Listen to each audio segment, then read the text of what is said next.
recién hablábamos por privado con Jime y coincidíamos en ver que estábamos un poco a mil todos.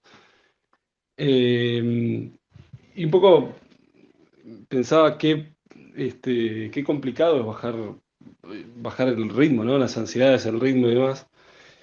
Obviamente que si nosotros estamos así, los adultos digo, esto se transmite eh, a los chicos, digamos, estamos viviendo una dinámica hace semanas, calculo, o más, o quizás hace años, meses, quién sabe. Creo que es una dinámica un poco particular de vida. Eh, y hace un par de meses nosotros tuvimos una especie de salud integral, hace 15 días también hablábamos de eso con Sergio Oviedo, que nos acompañó, que estuvimos hablando de atención temprana y de desarrollo infantil. Y, y un poco coincidía en esto, o sea, coincidíamos que en este tema que vamos a abordar hoy, que son los equipos de orientación escolar, este, y decía que en aquel SPEC que tuvimos en abril o en mayo, que tuvimos con Bárbara Bad y que estuvo Lucía Gato, que es una pediatra, estuvo también Soledad Palacios, que es docente, había algo del tema de los chicos y lo que habían pasado durante estos 2 años, tanto en lo socioafectivo como en el aprendizaje. Y un poco habíamos hablado de eso. Y en ese momento dijimos, bueno, vamos a buscar a alguien desde un equipo de orientación escolar que nos ayude a ver qué es lo que está pasando y cómo se le puede, o cómo desde las escuelas se le da apoyo y ayuda a eso. Nos costó conseguir a alguien eh, que tuviese ganas de hablar y que tuviese la valentía de hablar. Valentía en el sentido de que esto no es fácil nunca hablar en un medio así, ¿no? Aunque sea eh, con poca gente o mucha gente, no importa, pero digo, siempre es exponerse. Y exponer los problemas del trabajo de uno y demás. Así que con esta larga explicación o larga introducción, vamos a darle el micrófono y la bienvenida a María Emilia. María Emilia, espero que nos estés escuchando y que puedas hablar. ¿Cómo estás? Buenas noches.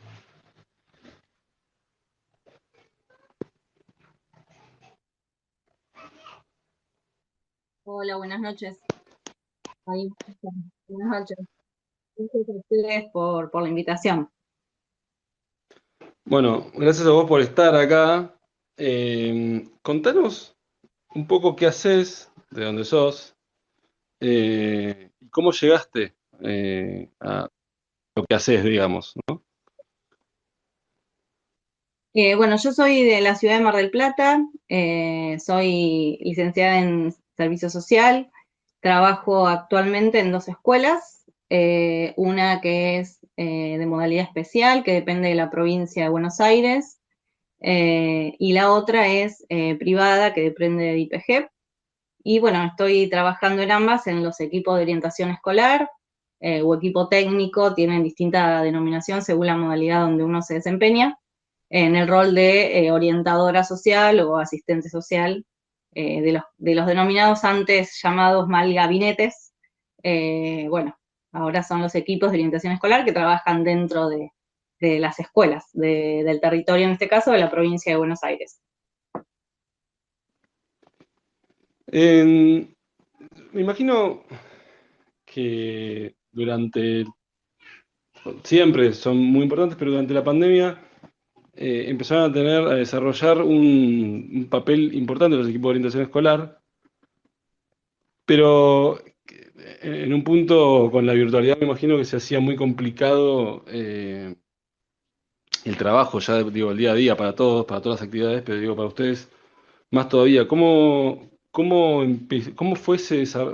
fue la actividad durante la pandemia y cómo buscaron, digamos, vincularse con los chicos? La verdad que sí, fue dificultoso porque nuestro trabajo como el equipo de orientación escolar y equipo técnico tiene que ver más con el trabajo en territorio, ¿no? Sus entrevistas eran realizadas dentro de los espacios escolares, se realizaban diferentes intervenciones que nuestras intervenciones tienen que ver o están enmarcadas dentro de la presencialidad y de repente nos encontramos en esta realidad donde la tecnología mediaba y ya no lo presencial. Fue muy complejo ir encontrando la vuelta para las intervenciones, para poder trabajar. Nosotros trabajamos muchos con las familias, con los niños, niñas y adolescentes, pero también con las familias, con los grupos familiares, en los territorios con las diferentes instituciones, las instituciones que van funcionando en la zona, y de repente, bueno, nos encontramos en nuestras casas, bueno, buscando modos y formas de poder vincularnos porque las necesidades se agudizaban y se agudizaban cada vez más. Así que bueno, esto, ¿no? Fuimos buscando también como colectivo profesional y el resto también de los equipos de orientación, empezamos como a formalizar ciertas redes que empezaron a trabajar desde la virtualidad para, bueno, eh, ponernos al servicio de las necesidades de nuestros niños, niñas y familias, que fueron difíciles y que después, bueno, fuimos encontrándole eh, el marco, ¿no? Dentro de la virtualidad y dentro de lo que se podía ir trabajando con ellos. Como para ir un par de pasos atrás, como para poder entender, porque, por ejemplo, desde mi lugar de madre, quizás no tengo mucho conocimiento respecto a cuál es la función y el alcance de los equipos de orientación escolar y quizás cómo están conformados esos equipos. ¿Vos nos podrías comentar un poquito cómo están conformados, qué es lo que realizan? Y los equipos de orientación escolar que trabajan en las diferentes instituciones educativas están conformados por diferentes profesionales, diferentes disciplinas, que lo que hacen es poner sus miradas desde su profesión, desde su formación, con el objetivo de que las trayectorias educativas de estos niños, niñas y adolescentes que habitan nuestros espacios educativos no haya ningún tipo de vulneración de derecho y sean continuas. Están conformadas por un orientador educacional que puede ejercer este rol, un psicólogo o un psicopedagogo o un licenciado en educación, un orientador social, que bueno, el rol lo puede ejercer un trabajador social, como es mi caso, o un sociólogo. Y en algunas escuelas hay fonoaudiólogos, que es el FO. Sí, en las escuelas especiales están compuestos también por fonoaudiólogos. Y OE, OA y orientadores de aprendizaje, que por lo general son psicopedagogas. Estos tres profesionales trabajan en conjunto, ponen sus saberes y bueno, y trabajan con toda la comunidad educativa. No solo con los niños, niñas, adolescentes, sino con las familias, con los directivos, con toda la comunidad educativa, a través de diferentes estrategias, diseñan dispositivos de trabajo, promovemos, bueno, que tienen que ver con los procesos de enseñanza y aprendizaje, y también con cuestiones de convivencia y de cuidado integral de toda la comunidad educativa. Así que tiene que ver con esto, ¿no? Ir orientando, ir acompañando estas trayectorias educativas en el devenir escolar, con todas, bueno, las problemáticas y las cuestiones que van surgiendo día a día, y también trabajando en la prevención de un montón de cuestiones que van suscitando en el devenir escolar. ¿Y hay un equipo por colegio, o sea, o hay un equipo por determinado sector de una región? Por lo general, acá en Mar del Plata, en las escuelas de la provincia, la mayoría están conformados por estos equipos de orientación escolar. Las escuelas especiales, todas las escuelas tienen de modalidad especial, tienen sus equipos de orientación escolar. Y en el nivel privado, por lo general, hay equipos de orientación escolar, son muy pocos los que están conformados, que hay dentro sí un trabajador social, por lo general son psicólogos y psicopedagogos que trabajan en los diferentes ámbitos privados, no como equipo de orientación, sino más que nada son como los contratan para ciertas actividades y cuestiones. Recién ahora se están habilitando estos espacios de equipo de orientación donde el equipo está conformado por estos tres profesionales, que trabajan en el nivel educativo que corresponda, ¿no? En provincia hay un equipo de orientación escolar en los diferentes niveles y modalidades. En el caso del privado que yo trabajo en los 3 niveles, primaria, secundaria y jardín. ¿Sí? No sé si se comprendió. O sea que todos los colegios deberían tener conformado un equipo de orientación escolar.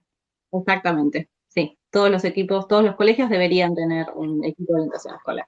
Por lo menos los que son de gestión pública, por nivel, ya de gestión privada, quizás tengan uno, ok, por colegio. Exacto. Perfecto. Ujú, buenísimo. Cuando las escuelas tienen una matrícula importante, hay funcionando 2 equipos de orientación escolar, uno que funciona a nivel a la mañana y otro que funciona a la tarde. Si no, se van alternando los horarios y el equipo va rotando mañana y tarde según los horarios establecidos. Ahora, perdón, corto ahí. ¿Qué es el mínimo del equipo? O sea, ¿qué se considera un equipo mínimo, digamos? ¿2 personas o ya sería una persona? No, el equipo de orientación siempre está conformado por estos 3 profesionales. Orientador educacional, orientador de aprendizaje y orientador social. Los equipos de orientación escolar están conformados por estos 3 profesionales. Ok, Entonces, o sea, mínimo 3 personas, perfecto. sí, así es. ¿Y, y cómo sería la dinámica dentro del colegio? Como para que empiecen a trabajar con alguna temática en particular, con algún grupo, ¿es de manera individual? O sea, ¿tiene que solicitarlo alguna familia? ¿Es por parte de decisión del colegio? El equipo de orientación escolar tiene su propio proyecto institucional, trabaja dentro del PEI, que es la propuesta institucional, y a su vez tiene sus propios proyectos, ¿no? Que van trabajando de manera articulada con las diferentes problemáticas y cuestiones que hay dentro de la escuela. Eh, la intervención del equipo de orientación escolar lo puede solicitar una familia, un docente, el equipo directivo, aquellos que creen que debería intervenir en alguna situación particular. Y a su vez, si el equipo de orientación ve que tiene que intervenir en alguna cuestión particular, puede hacerlo. Siempre se trabaja de manera articulada con todos los actores y por lo general se trabaja siempre con el equipo directivo. Perfecto, y Ana, hago un poco la relación con las preguntas que arrancó Joaco. ¿Cambió un poco esta dinámica después de lo que fueron los 2 años de pandemia? ¿Hoy tienen identificado una forma de trabajo distinta? Y durante el año, ¿van cambiando los enfoques que se les van dando? Por ejemplo, en el último tiempo hubo como un aumento, o por lo menos a nivel por ahí un poco más visible, de lo que son los casos de bullying y violencia en los colegios. ¿Eso les cambia la dinámica? Después de la pandemia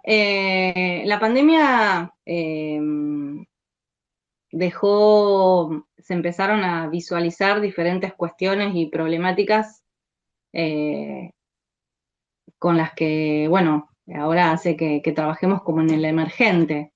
Esto de estar, de la manera de relacionarnos, de que las cuestiones pedagógicas eran a través de los dispositivos, la cuestión social también que se agudizó, todos fuimos de alguna manera cambiados por la pandemia, ¿no? En algún punto fuimos tocados por esta situación.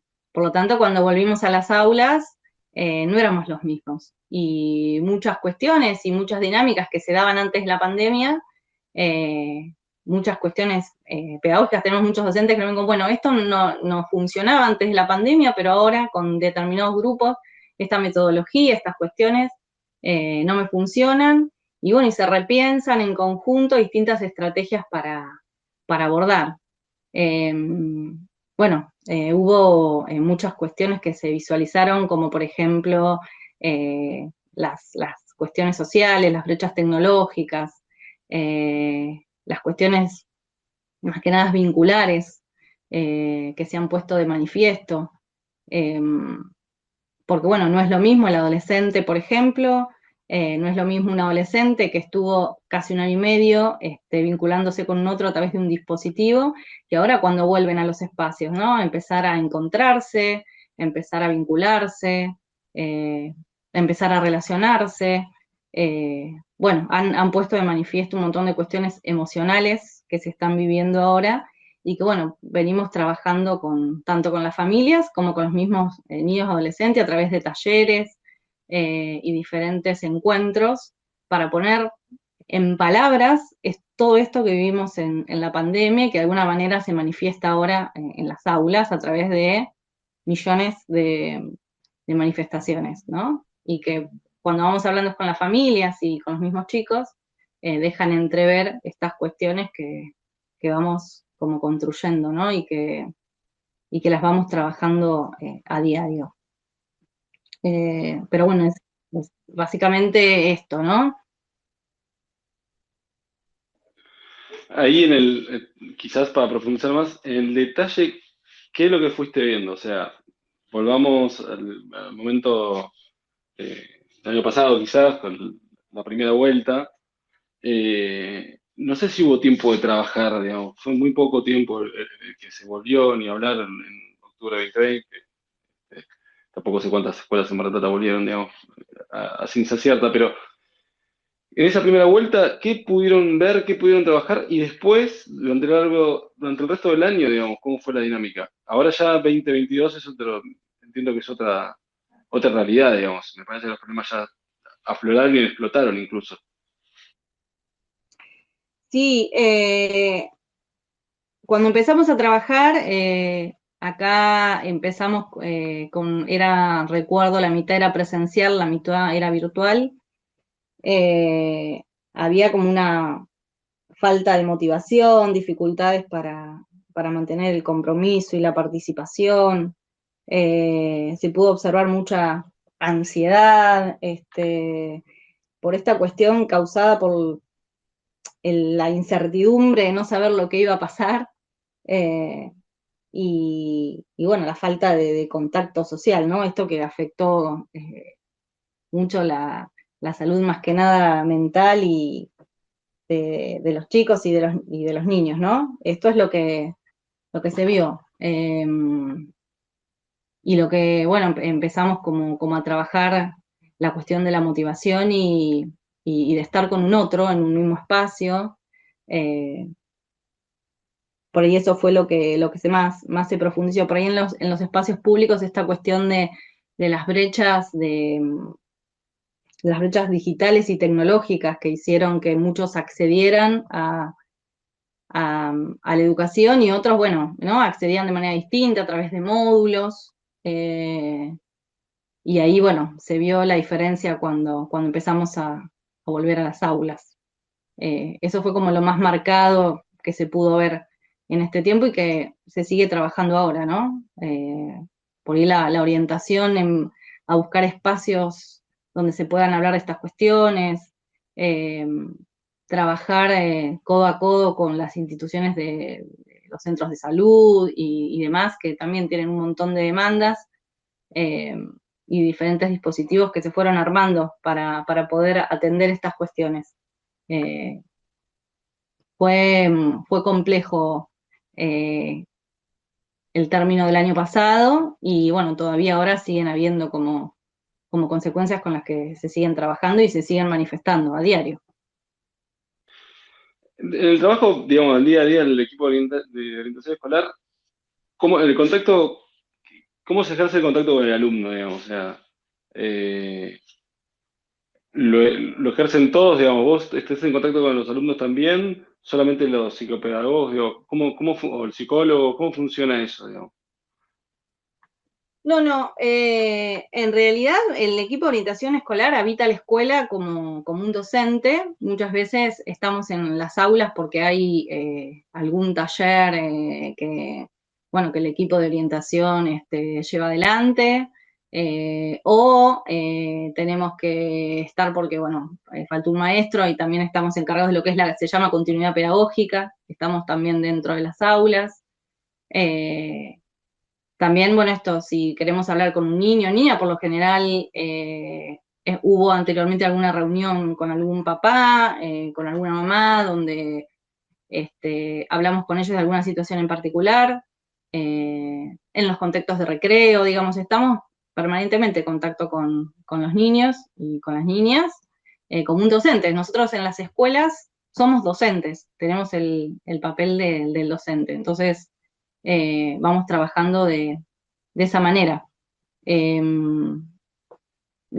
con los que más trabajamos, digamos, son con los adolescentes que, bueno, vienen muchas veces, ellos mismos son los que demandan un espacio de escucha porque les está sucediendo algo o porque necesitan algún tipo de orientación. Bueno, vienen al equipo de orientación, ellos saben nuestros horarios y piden hablar con algún referente. A veces estamos todos o a veces ellos mismos tienen algún referente. Si bien cada uno en el equipo de orientación escolar tiene una profesión de base, digamos, los miembros trabajamos, somos inherentes para hacer todas las tareas de escucha y que hacemos en la escuela y de trabajar para orientar y para hacer puentes con las familias y con los chicos. Pero más o menos la dinámica es esa con los chicos. Claro, perfecto. Interpretaste lo que te había preguntado.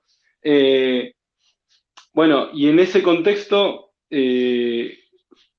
o sea, ¿cuál es el mayor cambio, digamos, de interacción, si es que hay, con los chicos? O sea, vos ves que están más reservados, que no, o sea, la dinámica es igual, tardó en acomodarse, pero ya se acomodó. En cuanto a esto, al tema de traerte el problema, digamos, entre comillas, ¿no? Y es según, hay adolescentes que han venido y que han estado incluso más abiertos porque ellos saben que algo les está sucediendo y no tienen por ahí algún referente o alguien con quien hablar, entonces buscan algún miembro del equipo de orientación escolar. Y después hay algunas otras situaciones que algún preceptor o algún docente, alguien del equipo directivo, ven alguna cuestión que les preocupa. Y bueno, por ahí uno los llama para hablar, siempre y cuando ellos accedan. Y bueno, hacemos el vínculo, ¿no? Que en realidad lo que hace que nuestras intervenciones sean favorables tiene que ver con la construcción del vínculo, ya sea con las familias o con los mismos chicos. Pero bueno, algunos están más abiertos, otros están más reservados, algunos están teniendo cuestiones físicas, tienen ataque de pánico, bueno, se brotan, y vienen para contarnos que no saben qué es lo que les está pasando. Entonces lo que se le orienta por lo general es la búsqueda de un espacio terapéutico donde ellos puedan hablar, ¿no? Porque si bien dentro del equipo de orientación muchas veces hay un profesional que es un psicólogo, el equipo de orientación no puede hacer tratamientos, ¿sí? Lo que se hace es acompañar esta trayectoria educativa. Tratar de que este niño, niña, adolescente sostenga este tratamiento, pero no hace tratamientos en sí, sino que acompaña a estos niños y a estas familias. Creo que me diste pie a la que iba a ser mi próxima pregunta y era ver de qué manera, además de ustedes que conforman este equipo de orientación escolar, trabajaban con otras personas por fuera de lo que era el equipo del colegio. Por ejemplo, si los chicos tenían algún acompañante externo, si tenían algún terapeuta o demás, de qué manera se relaciona o se termina de afianzar este vínculo que se generó con toda la parte externa por fuera del colegio. Bien, cuando tenemos en alguna institución algún proyecto de inclusión o algún niño que tiene algún tipo de acompañante terapéutico, siempre se trabaja con este equipo de manera constante, ¿no? Se realizan diferentes reuniones para unificar las miradas y para unificar el trabajo. Lo mismo que es un niño o niña necesita algún tipo de atención, la familia no tiene, no sé, no tiene obra social, entonces necesita de alguna atención que sea en el espacio público, bueno, se trabaja en red, siempre se trabaja en red con alguna institución, con algún centro de salud, para ver, bueno, cuáles son los recursos que dentro del barrio, dentro del lugar existen, para trabajar de manera mancomunada, ¿no? Y que este niño tenga ese acceso a lo que necesita, ¿no? Al profesional que necesita. Y si hay un equipo externo que está trabajando con este niño, niña o adolescente, lo que se hace, bueno, es ponernos en contacto para, bueno, para tener estrategias en común.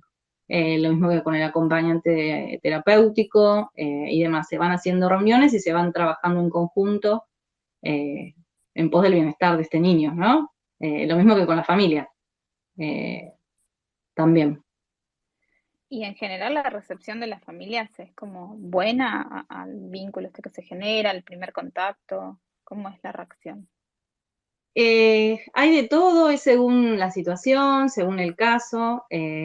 Hay familias que acompañan a las orientaciones del equipo, al equipo externo, y vamos trabajando en conjuntos. Y hay otras familias que son más reacias, eh, y que bueno, hay que hacer como un trabajo más profundo, y bueno, seguir avanzando, porque en realidad a lo que uno apunta es que este niño o este adolescente tenga lo que necesite para tener una trayectoria educativa donde no se vulneren sus derechos, ¿no? Entonces, bueno, se trata de afianzar este vínculo y, bueno, por los medios que uno puede y dentro de todas sus posibilidades, hacer que esta familia, bueno, entienda que uno orienta para el bienestar de su hijo, ¿no? Pero por lo general las familias se acompañan y son receptivas.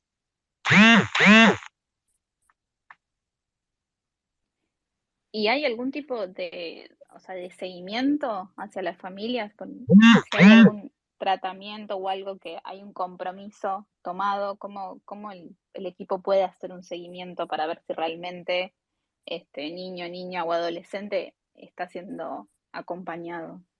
Bien. Existe lo que se llama, en la escuela son las reuniones de equipo básico, ¿no? Las reuniones de REP. Las reuniones de REP se realizan, están establecidas una vez al mes. Estas reuniones uno se reúne con el miembro directivo, algún miembro del equipo de orientación escolar y el docente, y se van evaluando, bueno, la conformación de los grupos y las trayectorias educativas que tienen estas cuestiones que necesitan algún tratamiento específico o tienen alguna particularidad en su proceso de enseñanza o alguna cuestión que haya que darle seguimiento. Estas reuniones de REP se llevan a cabo una vez al mes y se hablan de estas trayectorias, ¿no? Entonces, bueno, se van haciendo como acuerdos. Bueno, por ejemplo, ¿no? Vamos a citar a la familia, vamos a hablar con los profesionales externos, y bueno, y vamos dándole seguimiento y vamos acordando a medida que van pasando estas reuniones y se va haciendo este trabajo en conjunto. Bueno, se van pidiendo las evaluaciones, se va viendo a ver cuál es la apertura de la familia y demás, pero bueno, en estas reuniones es como que se van haciendo los acuerdos eh, para poder trabajar en conjunto. Los docentes, equipo directivo y el equipo de orientación escolar, que es por ahí el que se encarga de llevar adelante las reuniones con el equipo externo, con las familias, y bueno, ir viendo cuáles son los mejores escenarios para este niño, para esta niña, ¿no? Para su trayectoria educativa. Por lo general el seguimiento se hace así, ¿no? Bueno, y se van evaluando diferentes estrategias de manera conjunta.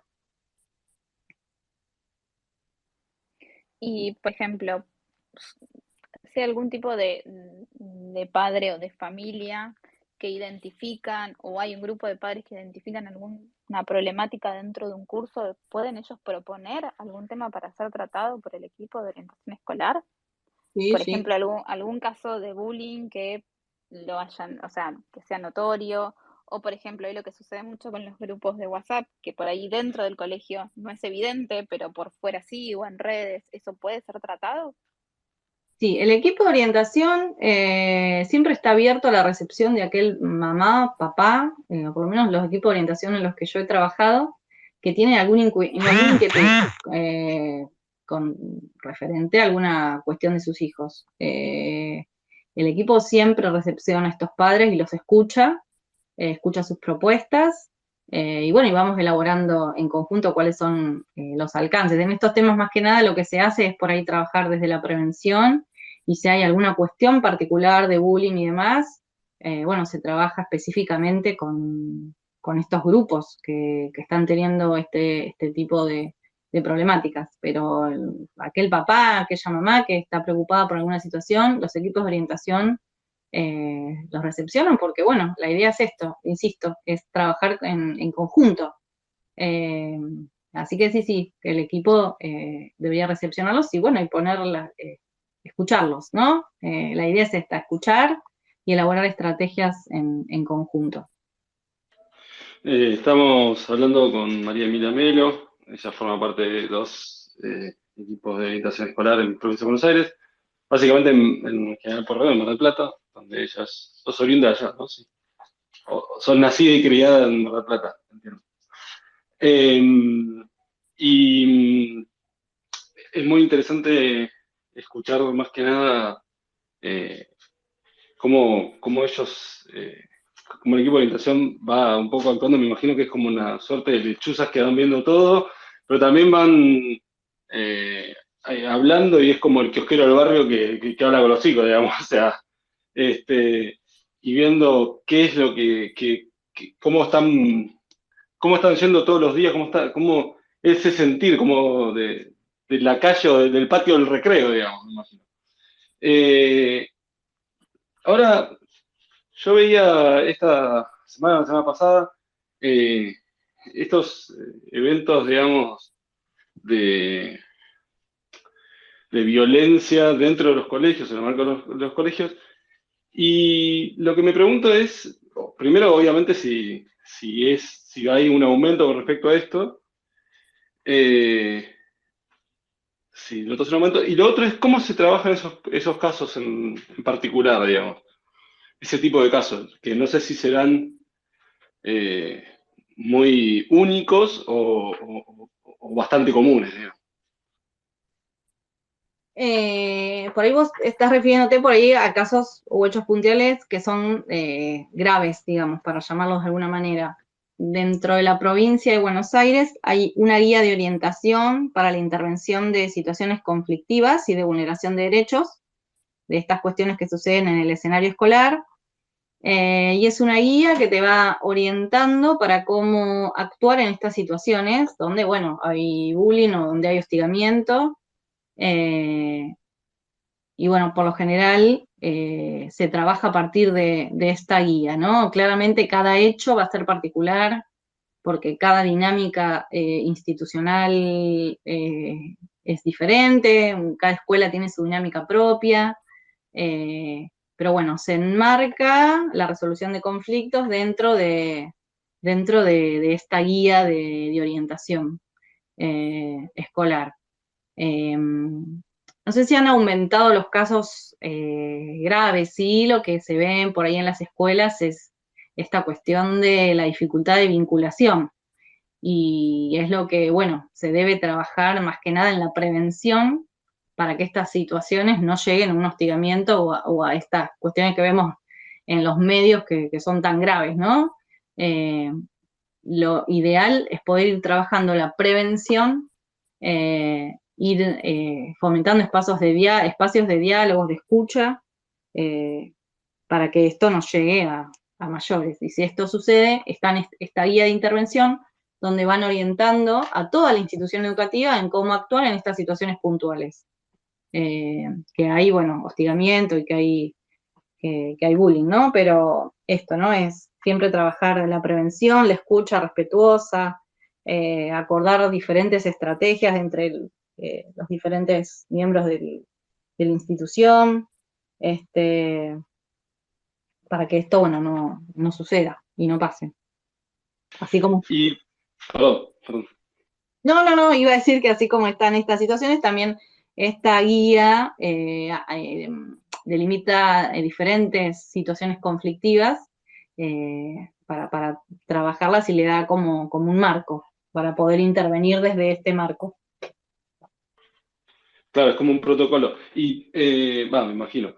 Sí, sí. Eh, y lo que, a ver, vos hablabas al principio que o antes, no sé si al principio, pero antes hablabas con respecto al tema de los docentes y los docentes te traían una problemática de decir, bueno, quizás no estoy pudiendo llegar o resolver este problema o no puedo llegar con los chicos de tal manera porque lo que antes funcionaba ahora no. Y obviamente también hablabas de que de la misma manera que le afectó a los chicos, le afectó a los grandes y un poco también yo remarcaba eso al principio, digamos, de cómo se vive últimamente. Y lo que me pregunto es si también cambió o se profundizó o cambió, bueno, no sé, la palabra que le podemos poner, la relación entre el docente y el alumno. Digo, ahora claramente, siempre uno tiene en la memoria los casos paradigmáticos, ¿no? Los casos como el de Rakitic en su momento. Digo, más allá del tema de ideológico, sí del tema del trato, ¿sí? Que eso para mí es lo fundamental, digamos. Entonces, cambió algo, eh, o sea, los docentes, no el equipo docente, digo, los adultos, más que decir los docentes, eh, tienen las mismas herramientas y no funcionan, perdieron las herramientas. O sea, ¿se entiende la pregunta, digamos? Eh, Hay algo de las metodologías que se están usando ante la pandemia que siguen funcionando, hay que revisarlas. No sé si me explico. Sí, sí. Claramente las metodologías de antes que eran por ahí más rígidas, actualmente en algunas situaciones sirven y otras no. Eh, Depende de cada grupo, depende de cada situación, pero bueno, hay como que los docentes están implementando un montón de estrategias que van utilizando y que son más flexibles, ¿no? La escuela de ahora, los chicos de ahora no son los mismos que los de antes. Muchas veces el formato de la escuela a veces queda hasta como caduco en un montón de cuestiones y que hay que ir flexibilizando, ¿no? Hay docentes que pueden hacer esto y pueden flexibilizar sus clases y hay otros docentes que no, ¿no? Entonces, bueno, por ahí es con los que hay como mayores como inconvenientes para trabajar y para seguir avanzando, ¿no? Pero bueno, la mayoría de los profesores tienen esta flexibilidad para poder empezar a ver, bueno, ¿no? Que hay metodologías nuevas. La pandemia, si bien profundizó esta cuestión de los dispositivos tecnológicos, pero también fue muy positivo porque se pueden utilizar con fines pedagógicos, bueno, utilizar, ¿no? Para motivar a los niños, a los adolescentes a que se involucren, investiguen, ¿no? De manera ordenada y de manera digitada, digámoslo de alguna manera, ¿no? Pero eh, empezar a buscar estas flexibilidades dentro del aula eh, para que, bueno, empiecen a- a vincularse desde otro lugar, ¿no? De otra manera. No sé si me explico. Es como una búsqueda constante, ¿no? De nuevas metodologías para estas nuevas realidades. Es un Sí, sí. desafío, Perdón. es un desafío para todos esto, ¿no? Empezar a pensar en una educación que se habitúe a estas nuevas formas de aprender. Bueno, ahí me haces el paso para una pregunta y tiene que ver con el sistema, digamos. Y cuando hablo del sistema, me refiero a, bueno, ustedes tienen problemáticas que tienen a diario, digamos, van relevando a diario, van relevando información, van relevando, digamos, el sentido de los chicos, qué es lo que va cambiando, digamos, y estas problemáticas calculo que se repiten en toda la provincia, digamos, ¿no? Con más, menos densidad. Eh, y cómo se hace ese relevo de información hacia arriba, o sea, ya, está pasando esto. ¿Cómo es ese mecanismo en el cual, eh, ¿a quién reporta? No sé si reporta, pero ¿hacia dónde va la información que ustedes recaban de alguna manera? Aunque sea privada y demás, pero tiene como eh, no sé cómo explicarlo yo, pero es como, es un síntoma de lo que pasa en la sociedad. Ujú, exactamente. Hay esta manera de relevar, creo que son trimestrales de acuerdo a esta guía de orientación, se le pide a los directivos de cada institución educativa que releven una planilla de estas situaciones conflictivas. Claramente que no se pone nombre, apellido, se pone la situación en general y se relevan cada 2 meses, creo, cada 3 meses, no recuerdo muy bien, y se sube a inspección, ¿sí? Y ahí, bueno, se van como informando estas situaciones y se van relevando. De hecho, este mes, acá en Mar del Plata, debido a la relevación de estas situaciones, se hizo una capacitación que fue para los equipos directivos y para los equipos de orientación escolar sobre el suicidio. Estrategias y, bueno, manera de trabajarlo y abordarlo en la escuela. Y esta temática vino del relevamiento que se llevó a cabo en las instituciones, fines de este año y de este año. Pero se relevan creo que trimestralmente, estas instituciones y se elevan a inspección. Los equipos de orientación escolar, esto no lo expliqué, los equipos de orientación escolar de la provincia dependen de la modalidad de psicología comunitaria y pedagogía social, ¿no? Tienen están a cargo de una inspectora donde se van elevando también y se van informando todas estas situaciones y se trabaja en conjunto con las inspectoras de nivel o el nivel que uno trabaja. Entonces se van... Y tengo una consulta respecto a lo que estabas comentando. Hay una apuesta en común para trabajar una temática, pero también, o sea, desde un equipo de orientación escolar puede proponer para trabajarlo con el resto. A principio de año hay algún tipo de reunión y definición de cuáles son los objetivos que se van a trabajar. Creo que vos comentaste que, por ejemplo, dentro del colegio existía lo que es la propuesta educativa. Esa propuesta educativa surge de o sea, también de algo que definen en conjunto, o cada colegio la trabaja de manera individual. Hay una propuesta que es general, que son los lineamientos con los que se ve que vienen de provincia o de gestión privada, con la que tiene que trabajar el equipo de orientación, pero a su vez cada equipo de orientación escolar depende de su realidad escolar, depende de su comunidad educativa, elabora su propio proyecto de intervención. Que va trabajando a medida que va pasando el año a través de esta propuesta, que es flexible, porque claramente las temáticas, las propuestas, los conflictos van como variando a medida que va pasando el año. Entonces, si bien tiene una planificación que trabaja la escuela en particular, es como flexible, porque también va teniendo como emergentes, ¿no? El equipo de orientación escolar trabaja mucho con emergentes. Van surgiendo estas situaciones conflictivas que surgen en la dinámica diaria. O sea, vos llegás y, bueno, y ahí te encontrás con, no sé, una denuncia, un curso que pasó esto, bueno, y ahí es como que se va flexibilizando lo que el equipo de orientación va trabajando. Pero hay lineamientos generales y después cada escuela los pone en marcha según su realidad y su proyecto institucional. ¿Y los relevamientos que comentabas recién, o sea, son públicos o solamente los trabajan dentro de lo que es la parte de inspección? Mira, tengo entendido que se trabaja dentro de la modalidad. Sí, sí. O sea que la comunidad educativa no puede acceder, comunidad educativa incluyendo, digamos, a los padres, por ejemplo, para entender cuáles son las problemáticas o por qué, por ejemplo, trataron el tema de los suicidios, qué fue lo que los alarmó, si fue el aumento de los casos, el aumento de, no sé, de los comentarios de los chicos. Dentro todos los proyectos que van surgiendo, digamos, y las propuestas dentro del ABC, que es por ahí la plataforma educativa, ahí están los proyectos y demás que hay dentro de la modalidad, están ahí, puede acceder uno ingresando.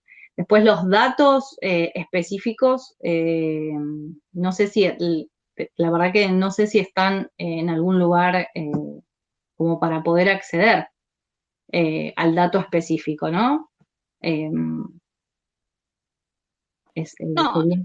más que nada la consulta era para entender de qué manera se generan estas alertas, ¿no? Porque entiendo que tiene que haber sido o un aumento, en este caso en particular que nos comentabas recién, o sea, un aumento en el número o en las consultas de los chicos o en lo que escuchaban. Tiene que Entonces, ver en este relevamiento que se hace, ¿sí? En este relevamiento que se hace cada 2 o 3 meses, ¿no? Hacen como un análisis y ahí se ve, bueno, cuáles son las problemáticas que van surgiendo, ¿no? Así como tenemos, de eso también tenemos capacitaciones de ESI, porque ahora se trabaja mucho lo que tiene que ver con educación sexual integral, que tiene que ver con una política de cuidado. Entonces, bueno, también tenemos capacitaciones sobre esos temas. Se va como abordando todas estas cuestiones que son relevantes y que surgen de ahí. y ahora que haces mención a la ESI, por ejemplo, ¿cómo fue el impacto, ¿no? de los años que los chicos no fueron al colegio con respecto a las denuncias de abusos? ¿Eso ustedes identificaron que se incrementó cuando regresaron a las aulas? Mira, en el caso particular, no. Sí, es claro, cada vez más claro, que es necesario que la ESI esté circulando en nuestras escuelas, ¿no? Porque la ESI es educación sexual integral, eh, una integralidad que no solo habla de las cuestiones de genitalidad, sino también de las cuestiones emocionales y vivenciales.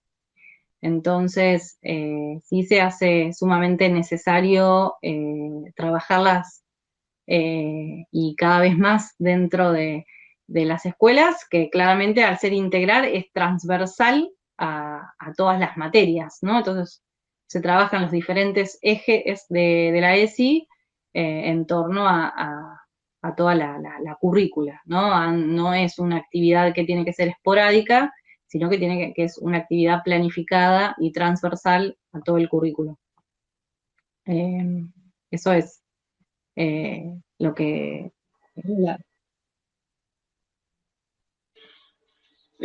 Quizás, bueno, creo que estuvimos hablando del funcionamiento del sistema. Perdón, abro a preguntas a quien quiera preguntar.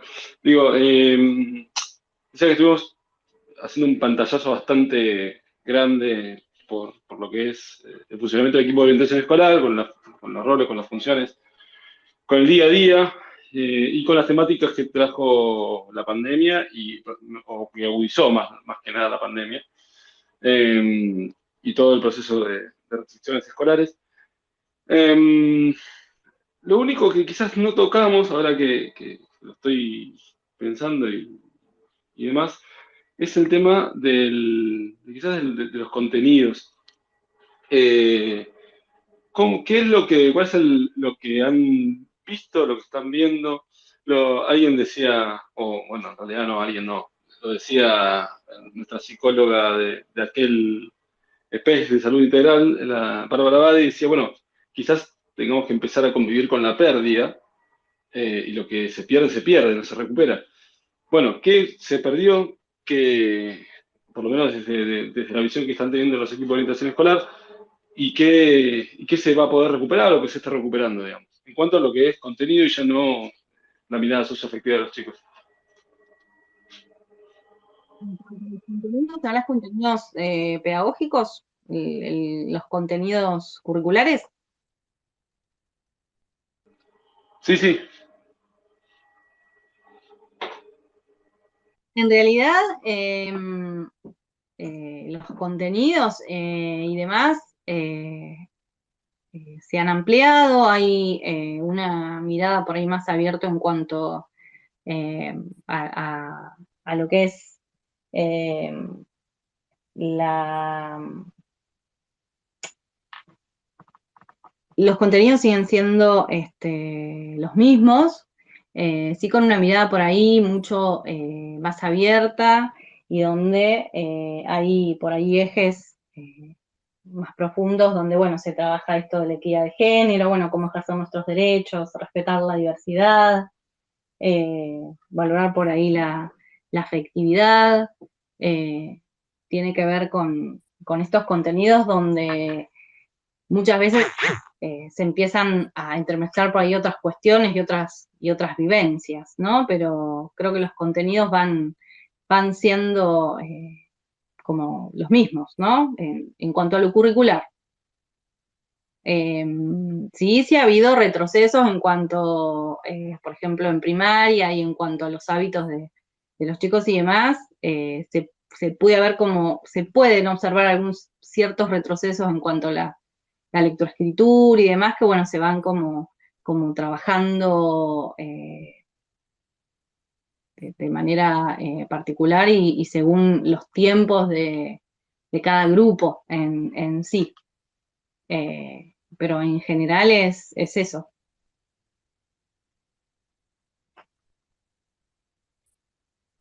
Ahí pude habilitar el micrófono. Y acá creo que tenemos una persona que quiere hacer una pregunta. Eh, lo que hay. Hermoso avatar. Puede preguntar amigo o amiga. Ahí va. Hola, ¿qué tal? ¿Me escuchan? Sí. Sí, sí, señor, lo escuchamos. ¿Qué tal? Buenas noches a todos. Meto un poco la cuchara en la respuesta de la compañera de equipo de orientación escolar. Yo creo que tu pregunta apuntaba si con este parate de las escuelas se perdieron contenidos y cómo los estábamos manejando los contenidos. Por ahí me parece la pregunta, ¿no? Sí, claro. Te cuento humilde experiencia. Soy profesor hace 22 años, perdón, 24 va a ser ahora en unos meses. Lamentablemente se perdieron muchos contenidos en estos 2 años de parate con el tema de la pandemia, las clases virtuales, etcétera, etcétera. Y a eso se le agregó toda una cuestión socioambiental, como habló en su momento la compañera, de los chicos, de las pérdidas de hábitos, de dificultades en la casa, de diferentes índoles, pérdida de familiares, pérdida de no tener conectividad para continuar con los contenidos cuando eran virtuales. O sea, vivimos en este momento un abanico de situaciones muy, muy complejas que al menos yo en provincia hablo hoy, ojo, porque no doy clases en capital. En provincia en algunos lugares se han trabajado y en otros es más complejo trabajarlas porque yo, por ejemplo, trabajo en una escuela de 1.000 de alumnos y tenemos un gabinete, soy viejo, te digo así, un equipo de orientación escolar que solo contiene personas nada más. Entonces imagínate que atender 1.900 alumnos con 2 personas es como que es un trabajo hormiga y a veces se complica, por eso yo ahí le acotaba un comentario que hizo la compañera, que es muy difícil hacer el seguimiento de los alumnos, o sea, ellos encaran las situaciones, pero hacer el seguimiento de los alumnos después de los tratamientos y todo eso se hace complejo. Entonces, estamos en una situación compleja que se está enfrentando. Y otro factor que está bueno mencionar, que me surgió de tu pregunta, Gaucho, no sé cómo es tu nombre, eh, es que también el cuerpo docente está muy sobrecargado psicológicamente con todo lo que enfrentamos a diario y que a veces no tenemos el apoyo, más allá del que uno pueda encontrar en forma personal, ¿no? Pero no hay apoyo institucional a nuestras demandas tampoco. Eso quería comentar, nada más. Gracias. Joaquín es el nombre para la próxima. Perfecto, sí, está bien, ok. Y ahora me surge de un poco la aclaración que hace lo que hay.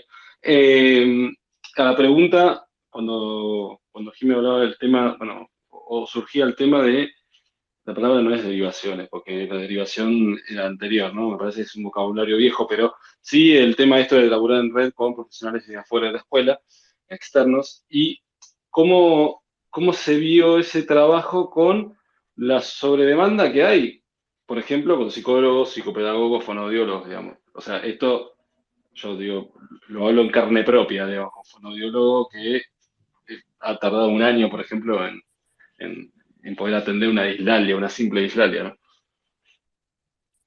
Sí, es esto, una gran demanda de los profesionales, no solo, bueno, muy marcada en el nivel, en el sector público, ¿no? Donde para un turno hay que esperar bastante tiempo. Hay algunos profesionales que, bueno, que en los que son los CAP o los centros de salud no hay, entonces hay que atenderse en otro centro o acá sería en el materno infantil, donde hay una gran demanda. La verdad que se ha complejizado porque la demanda ha aumentado y bueno, y tampoco el sistema de salud como que da abasto para dar respuesta a estas demandas. Y es complejo, ¿no? Porque, bueno, hace que todo esto, no sé, que los diagnósticos tarden, que la atención de los chicos tarden, y mientras tanto, el niño sigue en la escuela y hay que trabajar con estas cuestiones. Eh, Fue difícil y es difícil todavía trabajar con estas cuestiones y más con el sector público, que es real que está con mucha demanda. Los centros de salud y bueno, todo eh, el hospital y demás, ¿no? Que se trabaja en red.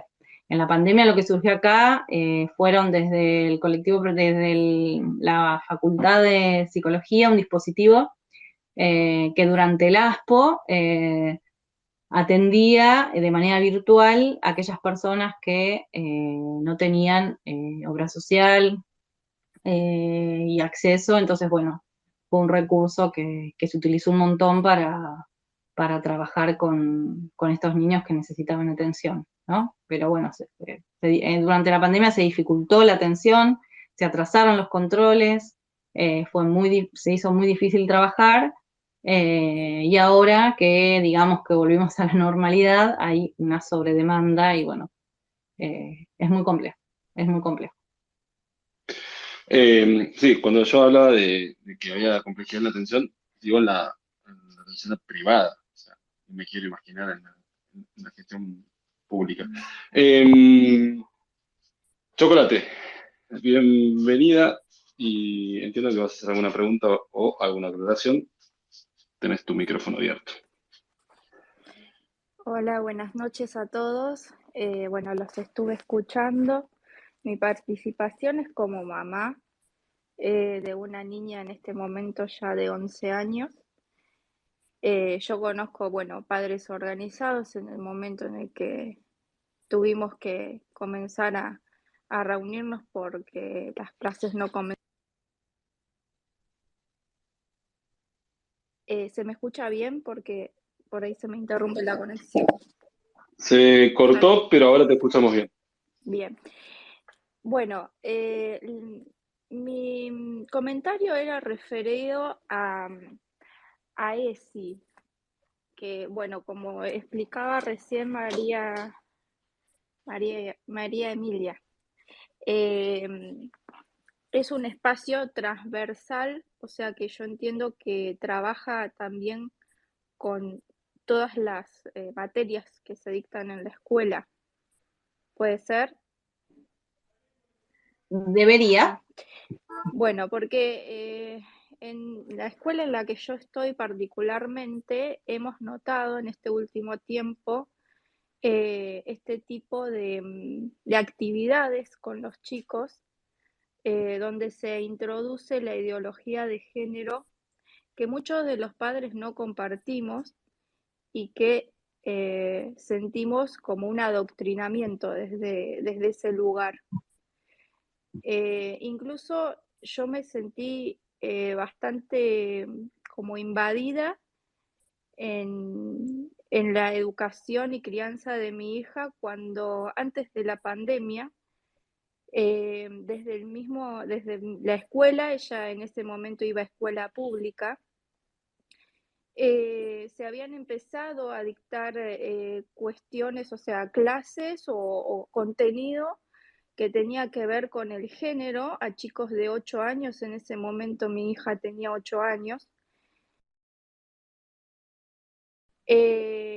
lo que trajo muchas confusiones con su identidad sexual en ese momento, que yo no asocié a la escuela, porque nunca los padres habíamos sido informados de que se iba a dar ese contenido. Y comencé a recibir de mi hija un montón de preguntas que nunca antes me había hecho y planteos sobre su sexualidad. Yo en ese momento interpreté que ella había visto algo en televisión o en alguna cuestión que había visto o en alguna casa de amiguita o alguna cuestión por el estilo, pero en realidad después terminé por enterarme de que había sido contenido impartido desde la escuela. Y mi pregunta es, ¿por qué la escuela invade ese espacio de intimidad, ¿no?, de los niños y imparte contenido que todavía el chico no está preparado para absorber? Porque de hecho yo tuve citas con psicólogas hablando de esta cuestión y siempre la recomendación respecto de la sexualidad fue que yo le diera la información que me solicitara.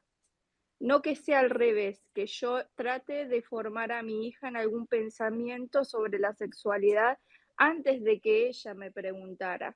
Siempre fue al revés, o sea, me recomendaron siempre que sea al revés, que reciba la consulta y que a partir de ahí yo trate de evacuarle la duda según ella necesitara en el momento que lo necesitara. Ahora, si se hace desde el colegio, se hace para todos los chicos igual y en el momento en el que lo estima el colegio, lo que trajo como consecuencia en la edad que tenía ella, que muchos de los niños entraron en esa confusión y al tiempito, bueno, luego entramos en pandemia, todas las relaciones de los chicos se virtualizaron y en ese momento, después de haber tenido todo ese contenido dentro del colegio, era muy normal que las nenas se pusieran de novio con las mismas compañeritas o amiguitos. Eso es lo que pasó después de toda esta situación que les acabo de comentar. Y por otro lado, actualmente, bueno, mi hija ya tiene 11 años, siento que con ESI se está, después de la pandemia, de la noche a la mañana nos levantamos, ¿no es cierto?, con 40 géneros que no existían antes. Y se trata de impartirle a los chicos también toda esta cuestión, ¿no es cierto? Y, por ejemplo, en el colegio en donde está ella, hoy las filas ya no se arman de chicos y chicas, sino que se arman todos mezclados. Lo que también puede derivar en un futuro, como ha pasado en otros países, a que se pidan baños mixtos, por ejemplo, que no es algo que quizá en una educación tradicional o más conservadora los padres estemos acostumbrados a ver o sintamos que debe ser para nuestros hijos.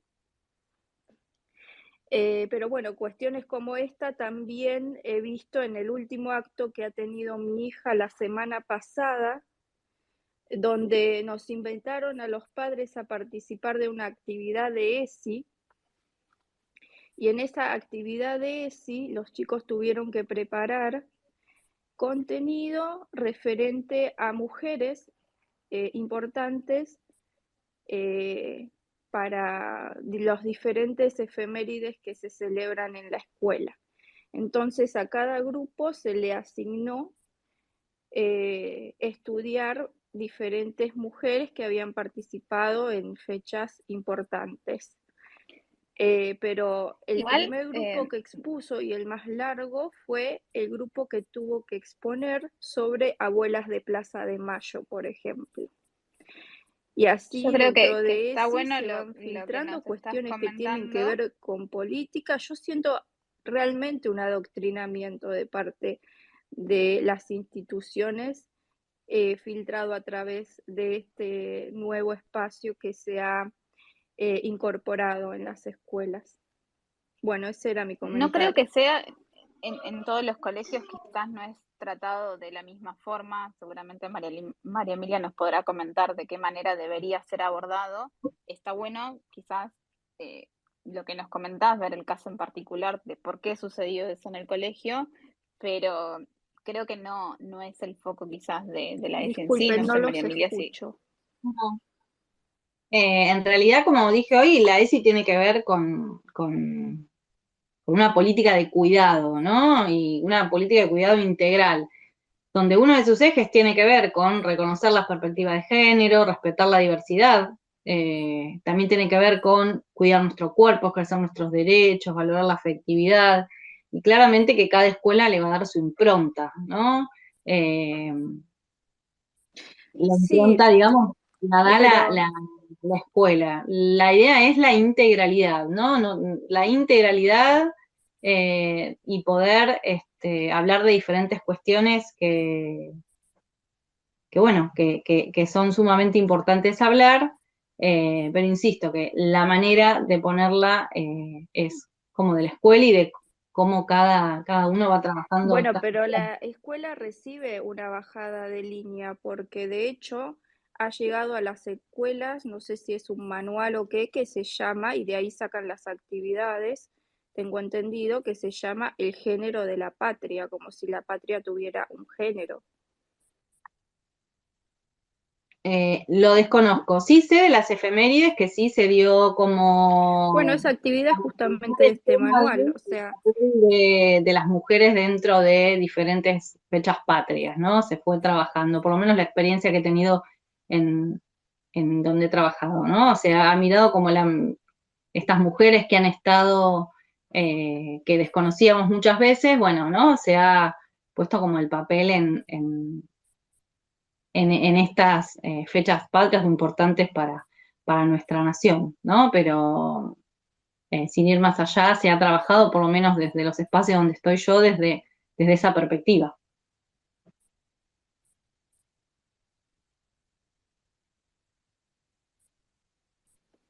Bueno, no sé bien, si muchas alguien más gracias. quiere sumar otra pregunta.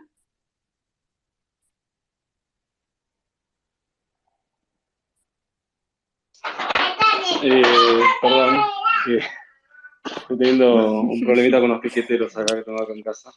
Eh, Es la hora ya. es la hora de conseguir, la hora, como decía. No, a ver, yo quiero hacer una aclaración con respecto a lo que decía recién Chocolate. Y tiene que ver con esto. A ver, y esta es mi visión, que no es la visión de todos, pero lo que digo es. A mí me parece que una cosa, y excede la ESI, digo, me parece que una cosa es lo que uno da, el contenido pedagógico que uno da, digamos, la temática, que puede referir, podemos hablar de cualquier cosa, del fútbol, de la realidad social, de lo que sea, o algo, un acontecimiento histórico más reciente o menos reciente. El tema yo creo que, y acá hilamos con lo que decía yo de Rakitic, que era docente de La Matanza, que ahí quizás lo importante es el trato y el debate que se puede hacer sobre las cosas.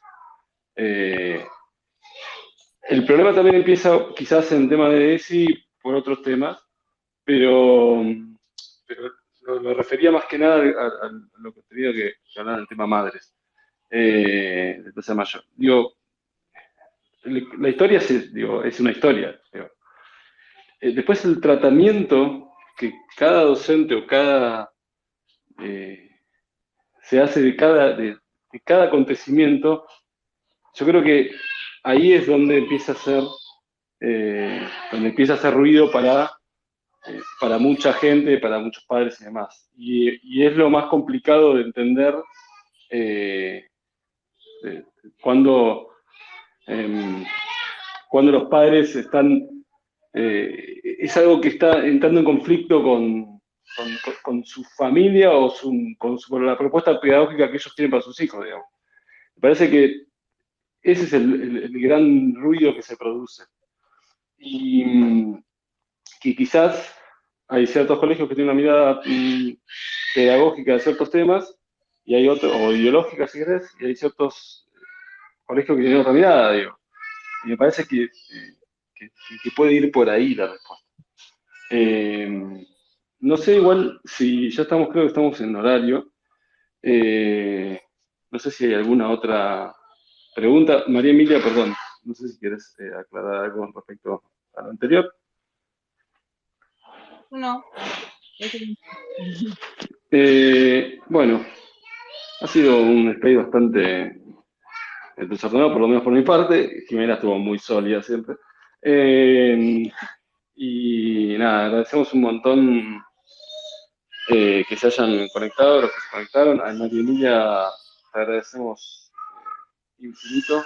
Era con lo que decía al principio, no es fácil conseguir eh, sentar con gente que tenga ganas de hablar de estos temas que son tan complicados. Y ya lo vimos por qué. Eh, y bueno, nosotros tratamos de hacer esto cada 15 días, se complica a veces, como el día de hoy. Y muy probablemente se complique la semana, el próximo Space, así que puede que o lo hagamos dentro de 15 días o lo hagamos en 3 semanas. No tenemos una temática todavía definida, teníamos muchas ganas de hablar de diseño curricular, pero bueno, no, no lo sabemos todavía.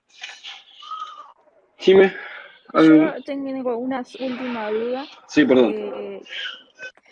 Quisiera saber desde dónde o cuáles son los fundamentos que tiene la ideología de género y a partir de dónde se apoyan para estar dando este contenido a los chicos. ¿Cuáles son los fundamentos? Porque biológicamente tenemos dos géneros establecidos que son hombre y mujer, y hay un tercer género o cuarto género, bueno, por cuestiones biológicas también, que se puede dar, pero bueno, eso es lo que conocemos a nivel biológico. Y quisiera saber cuáles los fundamentos de la ideología de género, porque realmente me parece un adoctrinamiento que están recibiendo los chicos.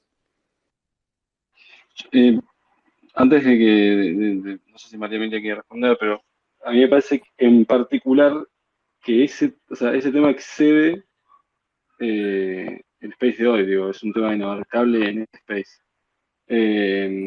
Yo no tengo problema en el futuro de tratar de organizar una temática, un space con respecto a esa temática. Digo esto, lo que me parece, no sé si quién estará de acuerdo. Sí, Dicho y esto, quizás sí. que lo pueda conversar después cualquier cosa con nosotros. Yo acabo de seguirla, si es que querés seguirlo después por privado, el tema en particular del colegio, y podemos ver qué fue lo que sucedió en este caso en particular, como, no sé, Joaquín, si te parece. Sí, perdón, estaba luchando contra el micrófono, no sabía si podía hablar o no.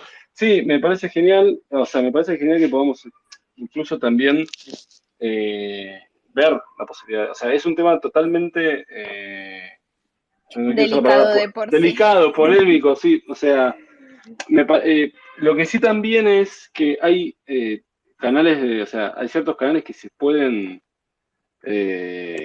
usar y que son las inspecciones, digamos. O sea, Exactamente. o sea, ese es un canal de reclamo y bueno, y claramente lo manifestó María Emilia hace un rato cuando hablaba de que la información que ellos proveen va a la inspección. Entonces, me parece que es También Sí, hay una ley que es la Ley de Educación Sexual Integral, que es la ley que se debe regir toda institución educativa para donde están las bases y demás, que es la Ley 26.150, que es, bueno, esta ley donde dice que se debe trabajar en ESI y la manera que hay que trabajar la ESI en los colegios. Por ahí es de público conocimiento, eso puede acceder, puede leerla, ¿no? Es la 26.150.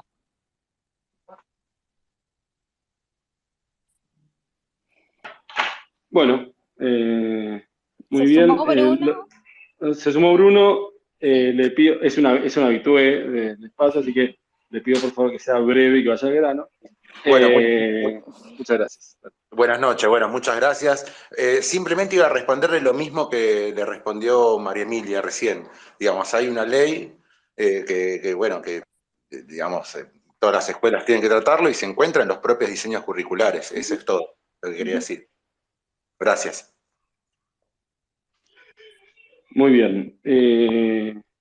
Sí, esto es lo que decía, digo, calculo que es un tema, o sea, es enorme y el cómo es lo que después termina generando el ruido. Me parece que esto es, repito mi opinión, perdón que la vuelvo a repetir, porque me parece que es por ahí el tema. No es el qué, sino a veces el cómo. Que es lo que termina generando ruido en la comunidad de padres. Bueno, dicho esto, Jimé. No, creo que podríamos ir cerrando, agradeciéndole, bueno, a María Emilia por su tiempo y por haber contestado todas mis preguntas, que fueron muchas. No, María gracias a Emilia, ustedes. Muchas gracias a ustedes. te agradecemos, espero que hayas pasado un buen momento. A todos los que preguntaron, muchas gracias. Son, bueno, las primeras dos personas no los tengo en vista de otros espacios, así que les agradezco un montón, pueden venir cuando quieran. Bruno, muchas gracias también. Y bueno, ya esto ha sido todo por ahora. De nuevo, el compromiso creo que es para 15 días, dentro de 15 días, pero si no, será dentro de 3 semanas. Ahí tenemos una discusión interna. Pero no, más que nada para que tengamos en claro que quizás nos podemos faltar una cita, pero la constancia la vamos a seguir teniendo, por lo menos hasta fin de año y después vemos. Jimé, Bueno, nos buenas vamos. noches a todos. Buenas noches para todos. Gracias por venir.